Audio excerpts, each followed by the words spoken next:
Welcome to Bedhampton Church. Contact us at www.bedhampton.church.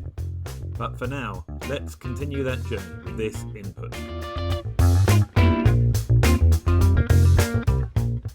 So, as I suggested earlier on, we were at Cafe Church earlier on. We should have been there, guys. We had pastries and coffee and tea. But we were looking at God in the movies, and we were looking at a Disney movie called Luca. Who's seen Luca? I'm willing to bet almost no one. You won. I did wonder if you might have done. Well done. So it's two of us in the room who have seen Luca, which is good, isn't it? But you don't need to panic because it's like every other Disney movie, so that's fine. Luca is a bit of a strange film, really. He's a young lad from a group of sea monsters. And the picture you have in your head right now is nothing like Disney have drawn him, all right? But he is a sea monster, and they live off the coast of Italy.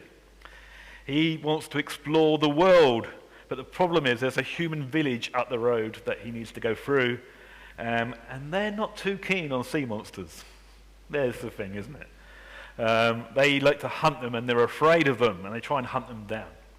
But thankfully for Luca, he only looks like a sea monster when he's in the water or when he gets wet. When he's out of the water, miraculously, he takes the form of a human and looks like a little boy. Anyway, the gist of this is that Luca meets his mate Alberto. I get to do all some dodgy accents in this, but I won't do too many. Alberto, who's also a sea monster, and they go on this exploration where they meet a young girl called Julia who's a human. So we got Luca, Alberto, and Julia. They're all goodies. Cheer. That's rubbish. But then enters into the scene Collie, the villain. Boo. So Collie, whose name I'm sure I'm murdering right now, is the villain. He's the bully of the village, basically. That's all you need to know, really. So there we are. And what happens is Alberto and Luca go to the village, and the gist of it is Collie makes them feel unwelcome. Even though they look like humans, he makes them feel unwelcome. And of course, what he doesn't know is actually they're not even human, they're sea monsters. So that's what goes on. And, we can all laugh and have a joke about Disney movies, can't we? But actually, as I watched this, for research purposes only, as I watched this, I was drawn in my mind to actually, isn't that how some people look at church? They think, I won't fit in there. They won't welcome me. I don't know how, Joanne, how you guys felt coming today. I bet you felt a little bit nervous coming today. Oh my, I've got to go and hear the band. Oh, it's Max. So I know Max from the past. He's not too bad. But what's it going to be like in that weird church? And for us that come to this building every week, that doesn't cross our mind, does it? But actually, it really does put some people off. I mean, we've been saying for years that Jesus is for everyone. And you all know I'm a Jesus man, and I really believe that Jesus is for everyone. But not everyone feels that or understands it. Perhaps they're the wrong colour. Perhaps they come from the wrong denomination, dare I say. Perhaps their children make a noise.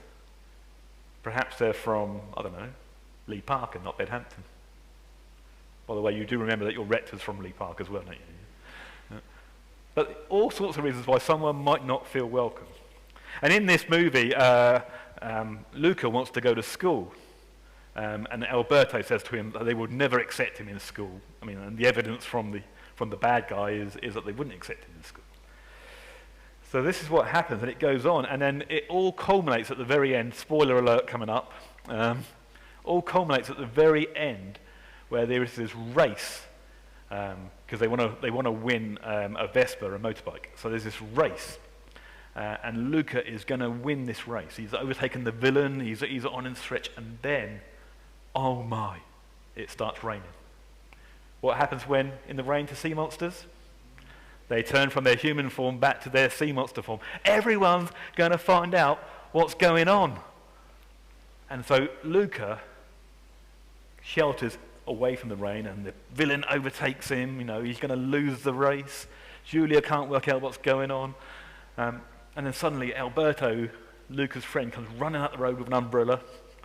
But the villain, the bad guy, boo, knocks the umbrella out of his hand, and suddenly Alberto is there in his sea monster form. And the village panics, everyone panics. What's going to happen? Kill the sea monster.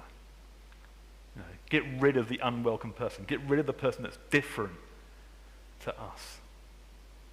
But Luca, true hero that he is, comes racing down. He doesn't care anymore that he's going to be seen as a sea monster. He gets hit by the rain. He turns back into his sea monster form, and he grabs hold of Alberto, and they go racing down to the shoreline, ready to jump in the water and escape.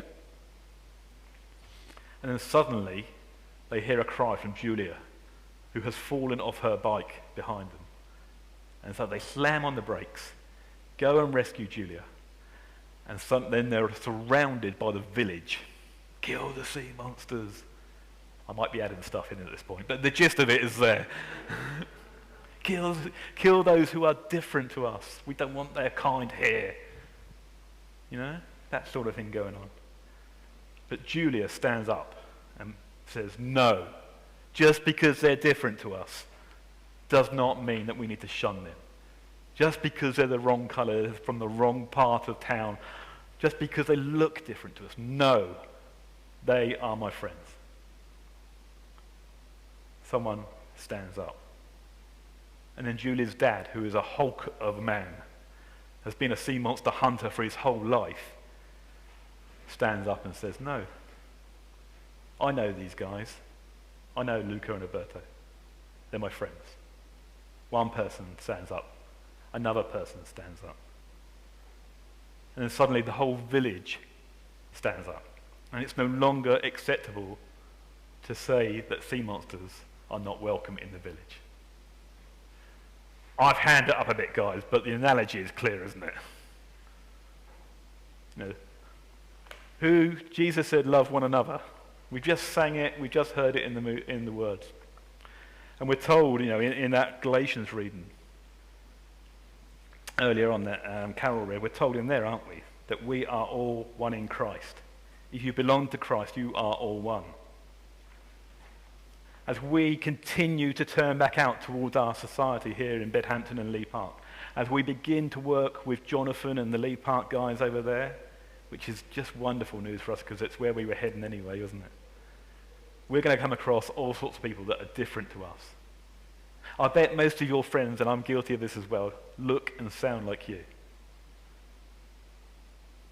But actually, as we go out into our society, I'm getting one shake of the head down. I'm glad that they don't all look and sound like you. But most of us turn to people that look and sound like us. But as we go and reach out, we're going to come across people that don't look and sound like us. And Jesus said, it doesn't matter. Love one another. And I mean, one of the things I know that we're looking at the moment, for example, is this possibility of changing the times to make the more family-friendly service more accessible to young people. And that's a sacrifice, particularly for you guys, actually, in this congregation. That is a sacrifice for many people. But it's one of the sacrifices we may have to take if we want to reach out to people. I was heartened. I had my spirits lifted on Wednesday at the communion service. I won't name names, but someone came to me and said, Max, if you choose to move, as a leadership team, if you and the team choose to move the service times so that this one here is earlier, she said, that's not going to work for me because I struggle to get my day going with medicine and things for that time. So I probably won't be able to make the 9 o'clock most weeks. She said, but I think what you're doing is right. And so I will make Wednesday my service.